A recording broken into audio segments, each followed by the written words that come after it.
বলেছিল কারো আছে আমি তোমার কথা বলেছি আমি তো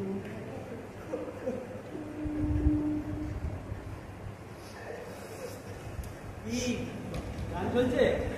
আরে চলুক চলুক, সুস্থ থাকার মোক্ষম অস্ত্র হচ্ছে গান। শরীর মন সব চাঙ্গা করে রাখে। ঠিক আছে, তোমরা এখন যাও, টেবিলে যাও, খাবার সময় হচ্ছে, যাও।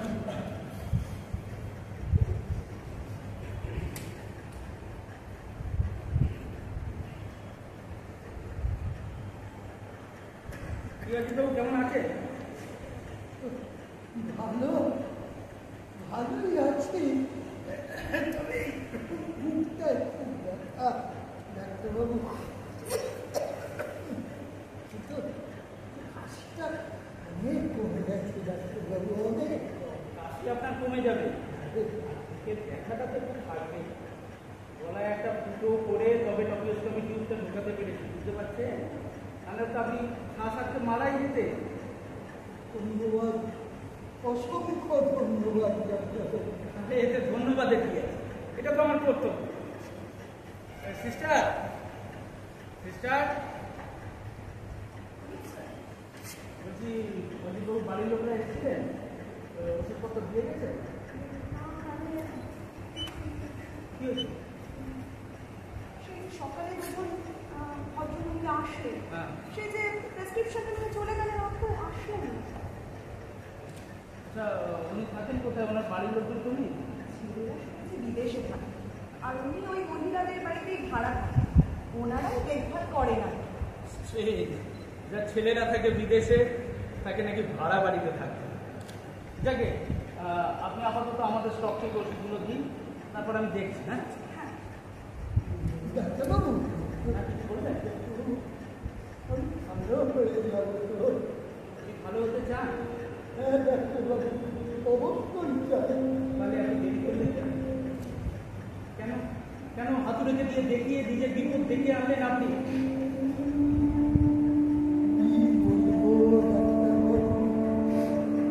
সবই কপাল, অদৃষ্টের খেল। আপনার হাতে যদি মিনিট সময় থাকে, তাহলে কিছু কথা বলতে পারি। সময় তো একটু আছে, কিন্তু বেশি কথা বললে আপনার যে কষ্ট হবে তবে। না না ডাক্তারবাবু, না বললেই বরং কষ্ট বেশি হবে, বললে একটু হালকা হতে পারবে। ঠিক আছে, বলুন, আমি শুনছি। দেড় পর বাবার হাত ধরে যখন এদেশে চলে আসি, তখন আমার বয়স কত হবে? বড় জোর বছর আসবে। এদেশে এসে বাবা বাবা একটা চাকরিও জুটিয়ে ফেললেন ডাক্তারবাবু। কিন্তু বছর ঘুরতে না ঘুরতে বাবা হার্ট অ্যাটাকে মারা গেল। ওই শুরু হলো আমার জীবন সংগ্রাম। তারপর ডাক্তারবাবু অনেক কষ্ট করে আমি গ্র্যাজুয়েশনটা কমপ্লিট করলাম, আর একটা চাকরিও পেয়ে গেলাম ডাক্তারবাবু। হ্যাঁ, আর তখন দিদার সঙ্গে আমার বিয়ে করে ডাক্তারবাবু।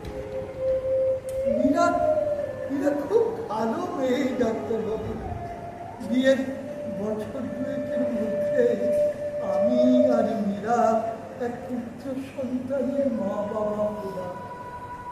সংসারে তখন একেবারে খুশির জোয়ার ডাক্তারবাবু। আর তখন আমি ওই লোন নিয়ে একটা জমি কিনে বাড়ি তৈরির কাজে হাত দিই। কিন্তু কপালের দ্বিতীয়বার সন্তান হতে গিয়ে মারা যাবে।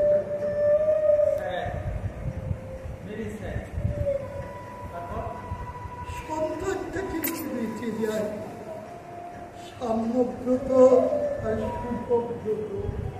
এই দুই শিশু সন্তানকে বড় করে তোলার কঠিন দায়িত্ব এসে পড়ল আমার ঘাড়ে।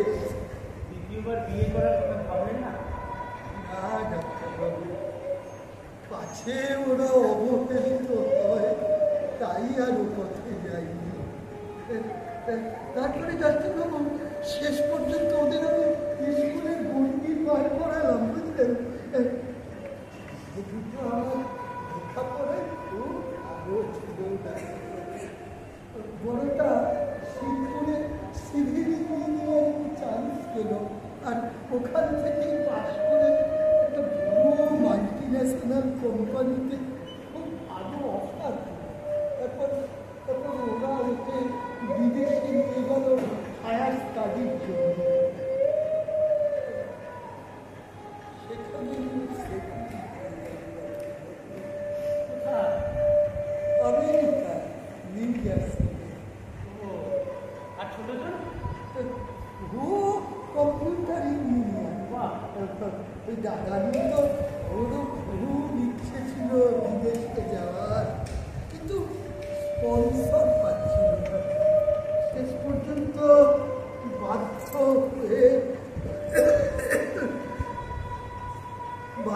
হয়ে ডাক্তারবাবু আমার জমি বাড়ি এই সব বন্ধক রেখে ওকে আমি কানাডায় টরেন্টোতে পাঠালাম। না ডাক্তারবাবু, ও ফিরল না। ওখানকার একটি মেয়েকে বিয়ে করে ওখানে সফটওয়্যার ব্যবসা শুরু করল। তাহলে আপনি থাকেন কোথায়? হাতুর মধ্যে একটা ভাড়া বাড়িতে। ছেলেরা দেখাশুনো করে? হ্যাঁ, কখন নেয়? প্রথম দিকে নিত, তবে এখন হয়তো আর সময় পায় না। তাছাড়া আমার ফোন নেই। নিয়মিত টাকা পয়সা পাঠায়? হ্যাঁ, বড় ছেলে পাঠাতো। সত্যি কথা বলতে কি, ওই টাকার থেকেই একটু একটু করে জমিয়ে আমি মহাজনের ঋণটা শোধ করে বাড়িটা ছাড়ানোর ব্যবস্থা করেছি। তার মধ্যেই দেখি এই বিপত্তি ঘটে গেল। সেটাকে জানানি আপনাদের অসুস্থতার কথা? হ্যাঁ, জানিয়েছিলাম। ওই সাম্য আর শুভ দুজনেই বলল কি যে চিন্তা না করতে, ওরা এসে আমাকে ওদের ওখানে নিয়ে গিয়ে ভালো করে চিকিৎসা করাবে। আসলে ডাক্তারবাবু, বিদেশ থেকে অনেক জটিল রোগের আধুনিক চিকিৎসার ব্যবস্থা তো কবে কথা হয়েছিল না ছেলেদের সঙ্গে? মাছ ধরে কাজে এর মধ্যে কোনো যোগাযোগ হয়নি না? হয়তো প্লেনের টিকিট পাচ্ছে না, কিংবা হয়তো ওই অফিসে ছুটি ম্যানেজ করতে পারছে না। আপনি জানেন আপনার কি রোগ হয়েছে? কেন জানবো না ডাক্তারবাবু? ক্যান্সার। ক্যান্সার হয়েছে আমার। এই রোগ দ্রুত বাড়ে তা জানতেন? তাহলে মাস দুয়েক আগে ওই টিভিতে একটা প্রোগ্রাম হচ্ছিল, দেখেছিলাম ডাক্তারবাবু। তাহলে চিকিৎসা করতে এত দেরি করলেন কেন? ওই যে শান্ত আর শুভ দুজনেই বললো আমাকে ওদের ওখানে নিয়ে গিয়ে চিকিৎসা করাবে। আপনি কি এখনো বিশ্বাস করে ওরা ফিরে আসবে? হ্যাঁ, দাঁড়ান ডাক্তারবাবু। ওই আর কেন করায়নি জানে? আমার হাতে তো টাকা নেই। গত 2 মাস ধরে ওরা একটাও টাকা পাঠায়নি। আপনি বিশ্বাস করেন এখনো সত্যিকারে যে ওরা ফিরে আসবে? হ্যাঁ ডাক্তারবাবু, বিশ্বাস করি ওরা ফিরে আসবেই ডাক্তারবাবু। ওরা সন্তান, ওরা তো জানে কত কষ্ট করে আমি ওদের মানুষ করেছি। এত বড় অকৃতজ্ঞ ওরা হতে পারে না ডাক্তারবাবু। ওদের শরীরে তো আমারই রক্ত বইছে। ওরা অকৃতজ্ঞ না হলে আমি খুশি হব। আপনি একটু রেস্ট দিন, অনেক কথা বলেছেন এখন কিন্তু অ্যাবসলিউটলি ভয়েস রেস্ট, একদম কথা বলবেন না, শুয়ে পড়ুন আজকে, একদম কথা বলবেন না, শুয়ে পড়ুন, আমি আবার পরে আসবো। শুয়ে পড়ুন।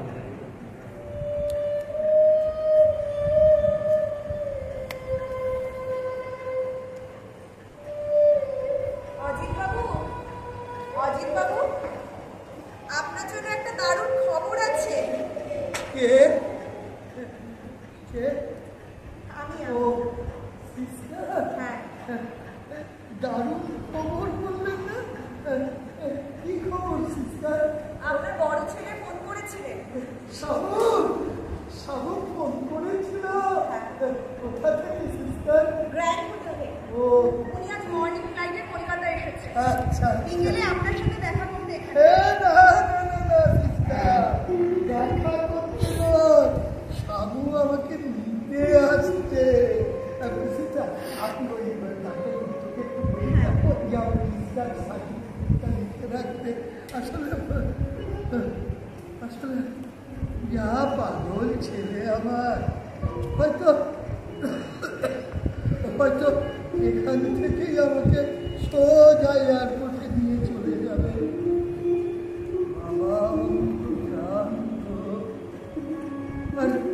আর হবে নাই বা কেন? ওরা তো আমারই সন্তান।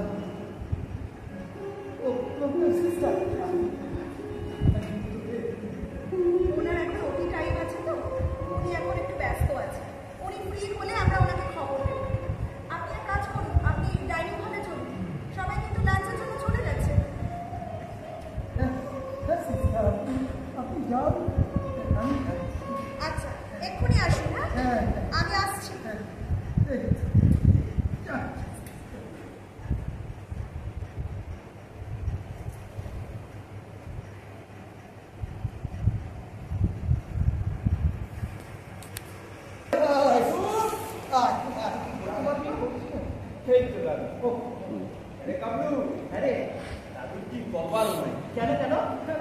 আমেরিকায় যাচ্ছে আবার প্লেনে করে। আরে হাবলু, দাদু তো ছেলে আসছে। দাদুকে তো ওই বিদেশে নিয়ে যাবে। দাদু আবার সেখানে গিয়ে ওই মেয়েদের সঙ্গে ঘুরবে, আবার ইংরেজিতে হাস হাস করে কথা বলবে। আর দিদিমা কি করবে জানি? কি করবে? পুরো ছাটাটা নেবে, নিয়ে ঠিক দাদু মুখে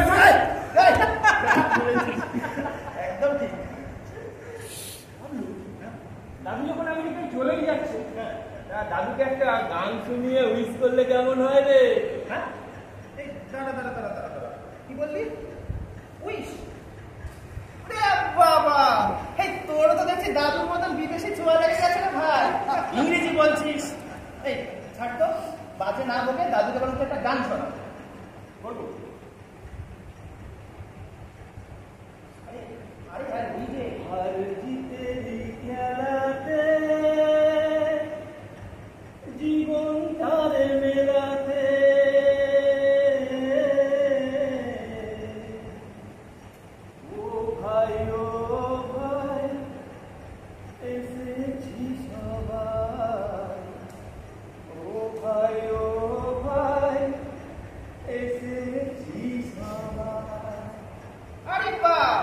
হার জিতের এই খেলাতে জীবনটারে মেলাতে ও ভাই এসেছি সবাই, ও ভাই এসেছি সবাই, হার জিতের এই খেলাতে জীবনটারে মেলাতে ও ভাই এসেছি সবাই, ও ভাই এসেছি সবাই, হার জিতের এই খেলাতে জীবনটারে মেলাতে ও ভাই এসেছি সবাই, ও ভাই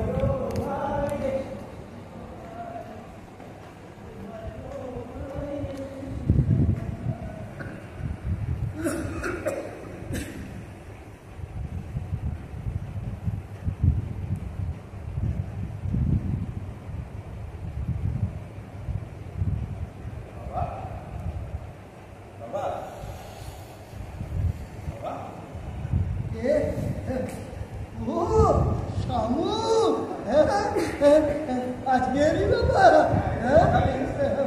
ও শামু তুই রোগা হয়ে গেছিস কেন রে বাবা? আরে ওখানে কাজের খুব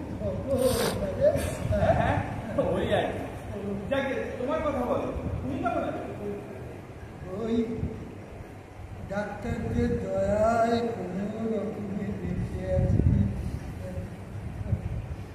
এখানে শামু তুই যে আমাকে তোদের ওখানে নিয়ে যাবি সব ব্যবস্থা করে এসেছিস তো?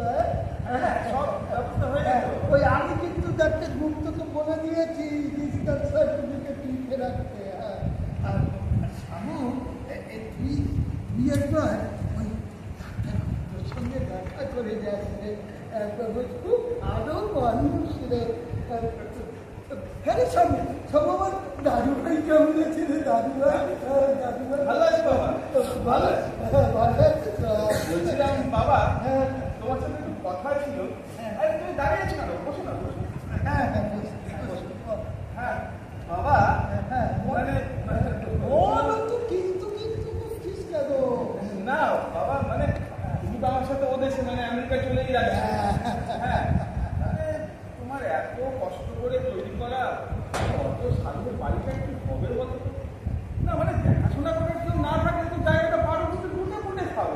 আরে ও তোর মায়ের জিনিস রে, তোর মাই পাহারা দেবে, ওতে হাত দেবার কোনো অধিকার আমার নেই।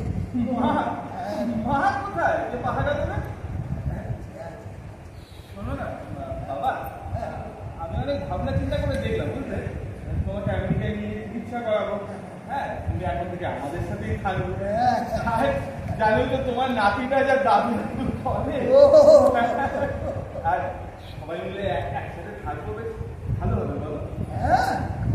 আর তাছাড়া বাবা, মানে তুমি এখানে একা একা থাকো, মানে আমার কিছু টেনশন হয় বাবা। আমার খুব চিন্তা হয়। আরে দাদু ভাইয়ের কথা খুব মনে পড়ে রে। তাই বলছিলাম বাবা, আমাদের বাড়িটা ওটা একটা মোটা টিভি দিলে কেমন হয় বলো তো? হ্যাঁ, মানে একজনের সাথে আমার ইনিশিয়াল কথাবার্তাও হয়েছে, কিন্তু বেশ মোটাটা কভার করেছে বুঝলে, আর সাথে সাথে দুটো ফ্ল্যাটও দেবে করে ভালো হবে না বলো? স্মৃতি হিসেবে আমাদের জায়গাটাও থাকলো, আর তার সাথে ফ্ল্যাটও তো রইল। ও তুই তাহলে এই জন্য এসেছিস আমাকে নিতে নয়? হ্যাঁ, যত সব ছেলে পুরনো গল্প। কি বলছো বাবা? আমার কথাটা একবার ঠান্ডা মাথায় ভেবে দেখো। এ দেখো না, দেখো আমি লয়ারকে দিয়ে সব পেপার রেডি করে নিয়েছি। তুমি শুধু পেপারটা দেখে একটা সই করে দাও, ব্যাস ঝামেলাটা মিটিয়ে তোমাকে নিয়ে সোজা। আর তাছাড়া তুমি তো আর এদেশে ফিরছো না, মায়ের বাড়ি কি লাভ বলো? ওই জমি, ওই বাড়ি, ওই ফ্ল্যাট থাকলো কি থাকলো না, তাতে ওই জীবনের টান বুঝিস না।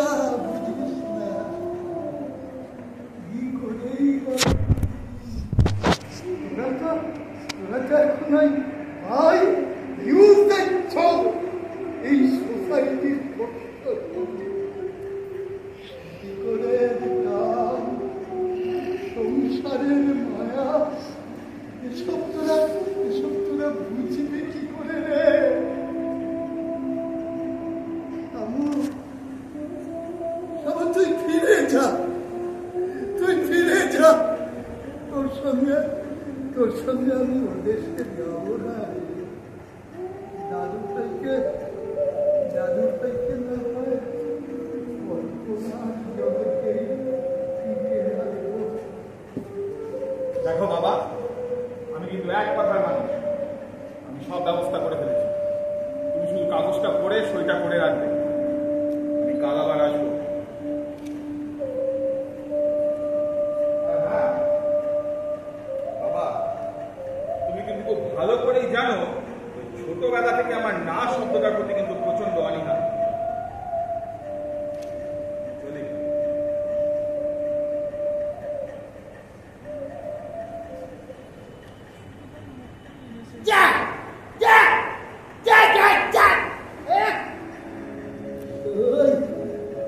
কোনো কাগজে আমি সই করবো না। কত কষ্ট করে, কত সাধ করে আমি ওই বাড়ি তৈরি করেছি। ওই বাড়ির প্রতিটা কোণায় মীরার স্পর্শ জড়িয়ে আছে। ও বাড়ি আমি বিকিয়ে দিতে পারবো। ও বাড়ি আমি বিকিয়ে দিতে পারবো। কি আছে বাবু, আমাদের ছেলে চলবে? কবে নিয়ে যাচ্ছে ছেলে? আগামীকাল? আরে মন খারাপ করার কি আছে? আমি তো সব শুনেছি। আরে ওখানে তো আপনার প্রিয় আত্মীয় স্বজন সবাই রয়েছে। তাছাড়া ভালো চিকিৎসার সুযোগ পাবেন, ভালো আধুনিক চিকিৎসার সুযোগ পাবেন। কি হলো, কাঁদার কি আছে? আমি তো ডিসচার্জ সার্টিফিকেট লিখে দেবো নাকি? কি হয়েছে?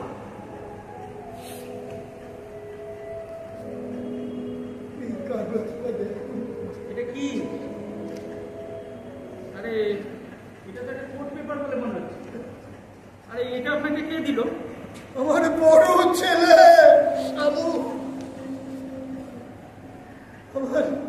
আমার বুকের পাঁজর দিয়ে গড়া বাড়িটা ওকে লিখে দিতে হবে। ও নাকি ওখানে প্রমোটারকে দিয়ে ফ্ল্যাট বানাবে। হ্যাঁ ডাক্তার, ওই আপনার আঙুলটা যেখানে, ওইখানে আমাকে সই করে দিতে হবে।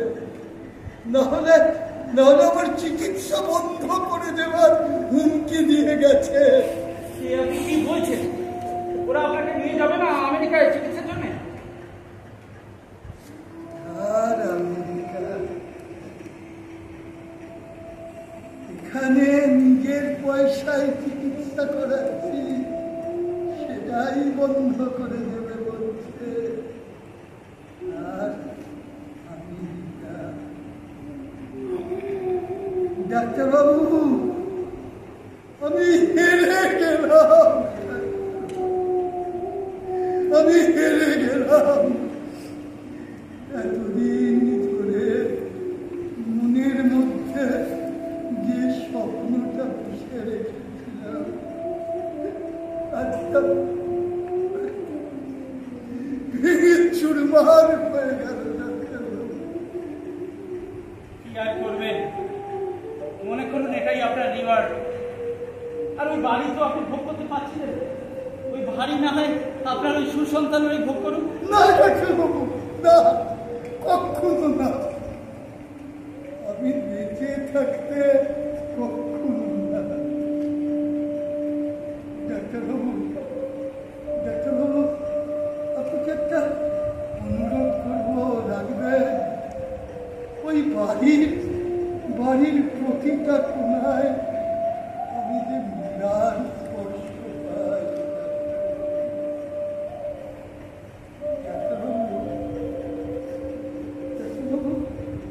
আমি তো আর বেশিদিন বাঁচব না। আমি জানি আমি মরে গেলে আমার সন্তানরা আমার ওই স্মৃতির ফ্ল্যাটটা বিক্রি করে দেবে।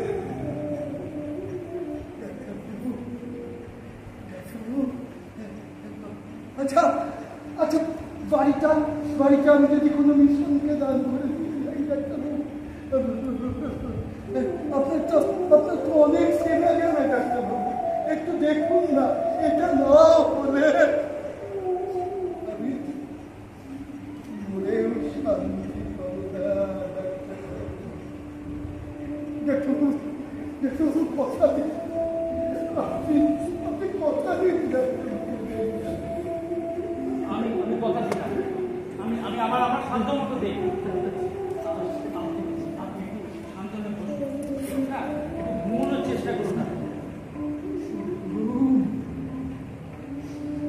ঘুম আসে না ডাক্তারবাবু, এইখানটায় বড় যন্ত্রণা, এত যন্ত্রণা নিয়ে ঘুমনো কি যায়?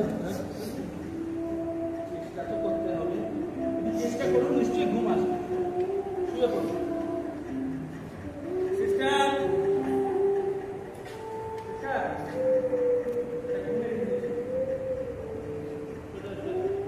ঘুমানোর চেষ্টা করুন। হ্যাঁ,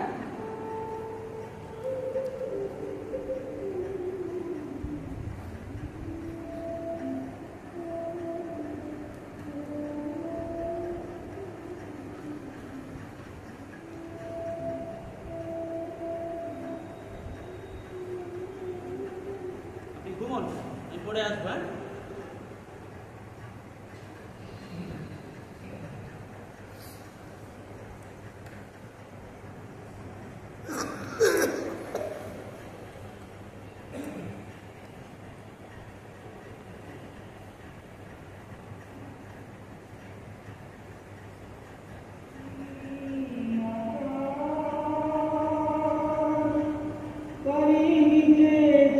দেখো ঘুমায় মানুষ, আবে শুধু কত ব্যথা লাগা। ছোট ছোট মানুষের ছোট ছোট আশা, কে রাখে খবর তার? তুমি শুনেছ কি নীল আকাশের নিচে পৃথিবী, আর পৃথিবীর পরে ওই নীল আকাশ? তুমি দেখেছ কি আকাশ আকাশ, শুধু নীল ঘন নীল নীল আকাশ? সেই নীল মুছে দিয়ে আসে পৃথিবী ঘুমিয়ে পড়ে।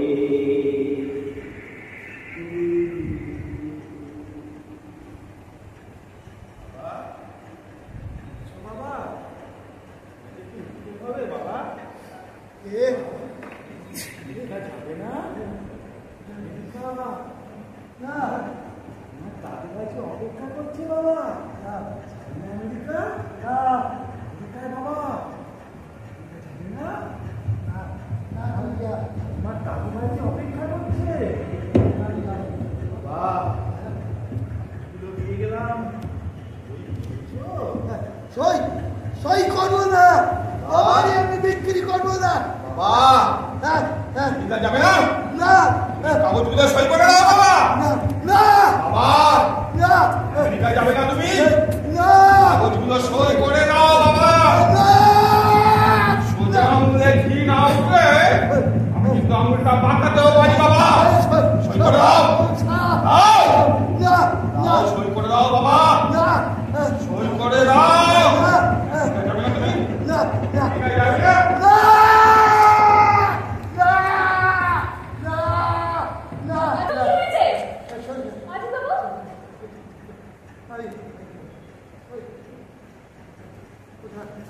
ওটা মিনার বাড়ি, চলে যা, চলে যা, আমি ওরম করছিস কেন? চলে যা, চলে যা।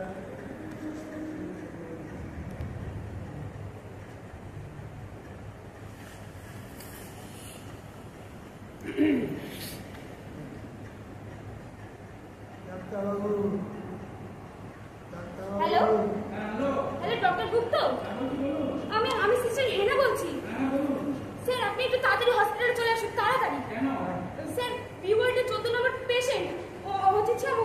হঠাৎ আবার অসুস্থ হয়ে পড়েছে। ঘুমের ইঞ্জেকশনটা দেননি? হ্যাঁ দিয়ে দিয়েছি, মনে হয় স্বপ্ন দেখছে আর হ্যালুসিনেশনে ভুগছেন বলে মনে হলো। পাশের কেবিনের পেশেন্টরা বলল যে ছেলের সাথে কোনো বিষয় তর্কাতর্ক হয়েছে, তারও প্রতিক্রিয়া হতে পারে। তবে এখন পাস কে করেছেন কি? হ্যাঁ, কিন্তু স্যার পাস ডিটোরিয়েট করছে। আপনি এক কাজ করুন, ডক্টর পরকে একবার নক করে রাখুন, ঠিক আছে? ওকে আপনি স্যার। আমার কাছে থাকুন, আমি আসছি। স্যার আমি একটা ডেকাডন ইনজেকশন দিয়ে দিয়েছি। ও খুব ভালো করেছেন, আমি ওয়েট করুন, আমি আসছি। ওকে চলে স্যার। যায় চলে যায় আমি সই যাব না, চলে যা। কতদিনকার আগের কথা, কিন্তু তবু মনে করলে মনটা যেন কিরকম হয়ে যায়। আপনার খারাপ লাগে না? ওইটা লাগে, আবার আনন্দ হয় এই ভেবেছে একজন মৃত্যু পথযাত্রী বৃদ্ধের শেষ দুটো ইচ্ছেকে আপনি সম্মান জানিয়েছিলেন। আমি হ্যাঁ আপনি, আর কেউ না জানলেও আমি কিন্তু সব জানি ডক্টর পুত্র। আপনি জানেন মানে? কি জানেন আপনি? অজিতবাবুর ইচ্ছে ছিল ওনার সঞ্চিত সম্পত্তি আর জমানো কিছু টাকা কোনো এক মিশনকে দান করে যাবেন। আপনি 2-1 দিনের মধ্যে ব্যবস্থা করে দিয়েছেন সবটাই, এমনকি সাক্ষী হিসেবে দানপত্রে সইটাও করেছিলেন। হ্যাঁ করেছি। একজন মৃত্যু পথে যাচ্ছে, শেষ ইচ্ছেকে সম্মান জানানো, সেটা কি অপরাধ নাকি? আমি তো বলিনি সেটা অপরাধ। তবে এমনকি এর পরেও আপনি যেটা করেছিলেন আমার থেকে সেটাও অপরাধ ছিল। এরপরে মানে এরপরে কি করেছিলাম আমি? আমার তো কিছু মনে পড়ছে না। না সত্যি গোপন করে কি লাভ ডক্টর পুত্র? অজিতবাবু নেই, আমি কিংবা আপনি ওই হসপিটালে বহুদিন নেই। Let of confuse. আচ্ছা মনে আছে অজিতবাবু যেরকম মারা যান সেই রাতটা ছিল ভীষণ দুর্যোগপূর্ণ। রাত তখন প্রায় 2টো। আমার সেদিন নাইট ডিউটি ছিল আর পাশের কেবিনে আমার সেদিন ডিউটি ছিল, সাথে ছিল জুনিয়র সিস্টার এরা। আমি ওই চেয়ারে বসে ভুলছিলাম, হঠাৎ বাজ পড়ার বিকট শব্দে আমি চমকে উঠলাম। একটা অস্পষ্ট আওয়াজ আমার কানে এলো। হেনা ছুটে এলো আমার কাছে, বলল অজিতবাবুর পালস ডিটোরিয়েট করছে। সেদিন বিকেল থেকেই অজিতবাবুর শরীর খুব খারাপ ছিল। আমি আর দেরি না করে হেনাকে বললাম আপনাকে ফোন করে খবর পাঠাতে। হেনা ছুটে চলে গেল। ছুটে এলাম আমি, দেখলাম অজিতবাবুর পালস খুব ফিবল আর প্রেশারটাও কাউন্টেবল নয়। আমি হেনাকে একটা ডেকাডন ইঞ্জেকশন আনতে ছুটে পাঠিয়ে দিলাম। হেনা চলে গেল, হঠাৎ বাজ পড়লো, সঙ্গে তীব্র আলোর ঝলকানি।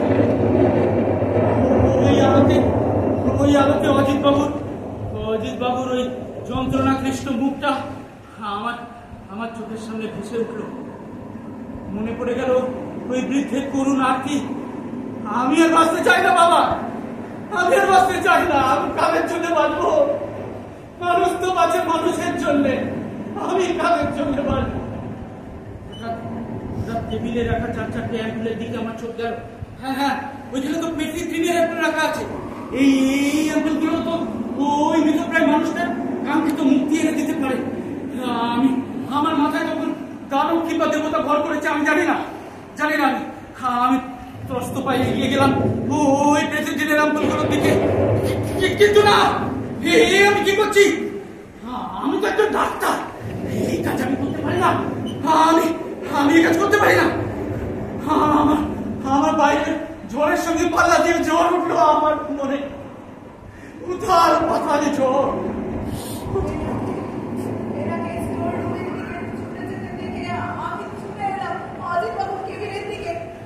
কেবিনের পর্দা উঠছে আমার, লাইটের প্লান আলোয় আপনাকে কেমন যেন অদ্ভুত দেখাচ্ছে, অস্বাভাবিক চোখ মুখ আপনার। আমি পর্দার আড়াল থেকে দেখলাম আপনি ত্রস্ত হাতে মেদিক ব্রিগেড অ্যাম্বুলেন্সগুলো একটার পর একটা ভেঙে সিরিজে টেনে দিলেন।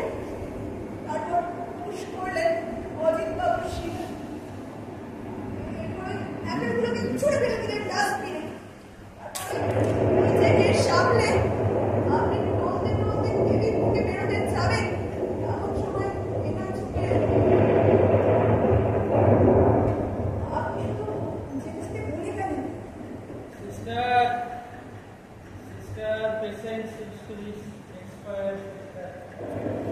Patient seems to be expired.